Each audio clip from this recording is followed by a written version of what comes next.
Hello, hello, my travel adventurers out there.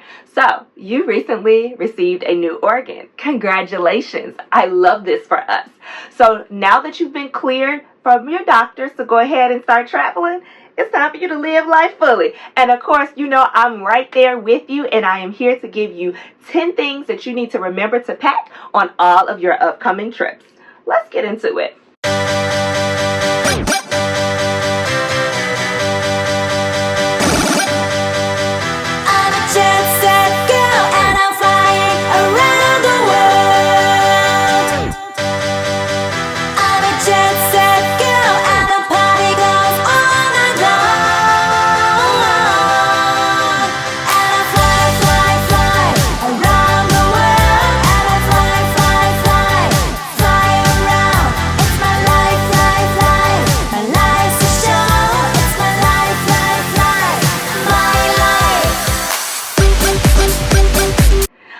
First and foremost, I know it might sound simplistic. You might be like, duh, of course. But I want to remind you, you want to bring all of your medication with you. And make sure that you're not just bringing just enough medication for your trip. So what I mean by that is if you're going to be gone for a week, go ahead and bring 2 weeks worth of medication. And you want to make sure, especially if you are traveling a long distance, so far away from your home pharmacy, that you definitely want to make sure that you put your medication in 2 different locations. Because God forbid you lose one bag, you don't want to be without your medication. Another little tidbit is that if you are flying by way of air, I would suggest that you could keep your medicine in your original pharmacy bottle, so then that way they can see that it's actually yours, and possibly even have a note that you keep with you in your passport wallet from your doctors that explain that you are a transplant patient and the medications that you are on, and it lists the doctor's number. Just in case, you know, I've never had a problem with TSA nor abroad, but I did when I went to Dubai. They did look at how much medication I was bringing back when I just had congestive heart failure, which I didn't have as many pills, but I was able to pull out that letter, and then customs let me through without a problem. So just in case, it's better to be prepared and have it and not need it than to need it and not have it. All right. So first and foremost, you want to make sure you bring those pills with you, because we got to live life fully. You got so much life to live, and you don't want it to end prematurely, all because you forgot your anti-rejection meds or you forgot any of your medication. Second up is you want to make sure that you have air purifiers with you. Now, I am going to tell you 3 different air purifiers that I personally travel with. All right, the first type of air purifier I travel with is an around-the-neck personal air purifier.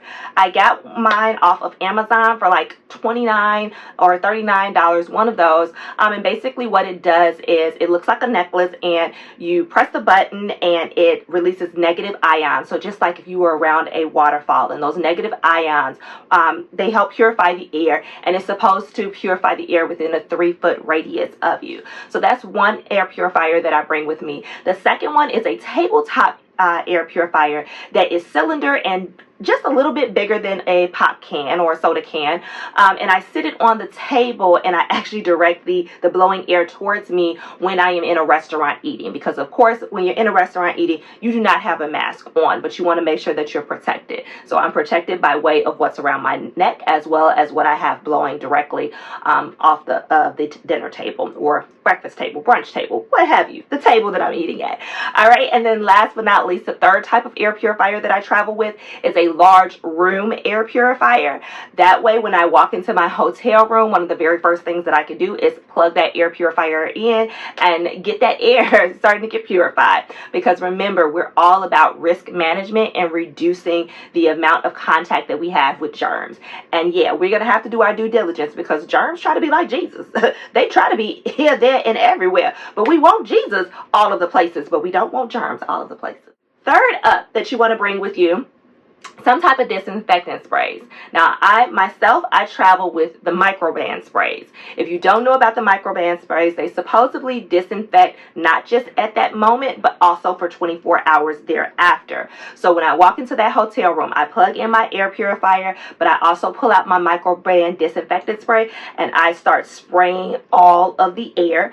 I start spraying curtains. I start spraying the carpet, all of the things that I feel like need to be sprayed with disinfectant disinfectant spray, please believe I'm going to spray them. Now, the second type of microban spray that I bring with me is the multi-surface microban spray. So that's what I spray down the bedside, all of the little knobs, all the handles, just about everything in the bathroom. And especially in the bathroom, I definitely spray the entire floor, and I just the shower floor. And I just go ahead and just, well, that's if you have a walk-in shower. If you have a tub, I spray down the tub, but most of the places I go walk-in shower. But anyway, I spray down all of those things because, once again, it's all about reducing the amount of germs that I have contact with. Now, for my bed, that leads me to the fourth thing that you want to bring. What I use for the bed is some Febreze sanitizing fabric spray. So Febreze makes a sanitizing spray that's specifically for fabrics. This is what I spray down the chairs, the love seat in the hotel room, as well as the bed and the pillows. Because realistically, you want your bed sanitized as much as possible, but nobody wants to smell disinfectant spray while they're going to sleep. So with the Febreze sanitizing spray, not only is it sanitizing the fabric, it was meant for fabric, but it's also going to give you a fresh linen smell. I get my Febreze sanitizing spray in a whole gallon from Sam's Club, and I just go ahead and put it in smaller bottles. I'm not sure where else they sell it besides Sam's, but I definitely would say you probably could check that on Amazon. And of course, the microban sprays you can get from Target, Walmart, Walgreens, just about all of the places, I would think. Next up, number 5 is you want to make sure that you have hand sanitizer. Once again, hand sanitizer is one of those things it is better for you to have an abundance of than not have enough of. So you can, of course, get the little compact, I think it's like 2 ounces of the Germ X. You can get the spray that you can get, literally get those from the $1.25 tree. I can't say the Dollar Tree anymore. But basically, you just want to make sure that you have hand sanitizer both in the room as well as on your person any and everywhere you go. Because touching all of the things, we need to be sanitizing. Because once again, it's all about reducing the amount of germs that we have contact with. Number 6, you want to make sure that you have those disinfectant wipes. So especially if you're traveling by way of airplane, of course, you can't just whip out some microban spray and start spraying. I'm sure they will put you off the flight if you even get it on the flight as a carry-on. So you want to have your disinfectant wipes just so you can wipe down all of the things. If you are traveling in a rental car, Armor All makes disinfectant wipes specifically for cars and the materials that's in the car. So you can have those, or you can have the regular Clorox wipes for you to wipe down your room. So maybe you can't find the microban multi-surface spray. Those disinfectant wipes will work just as good. But basically, once again, you're wiping down surfaces so you can have minimal contact with germs, and you know that where you are is clean and pure. All right, because that's what it's all about. Number 7, we want to keep it cute, but we also want to keep it healthy. So you want to make sure that you have a face moisturizer that includes sunscreen that has at least an SPF of at least 30. So what I personally use is the Olay Regenerist that comes with sunscreen with an SPF of 40.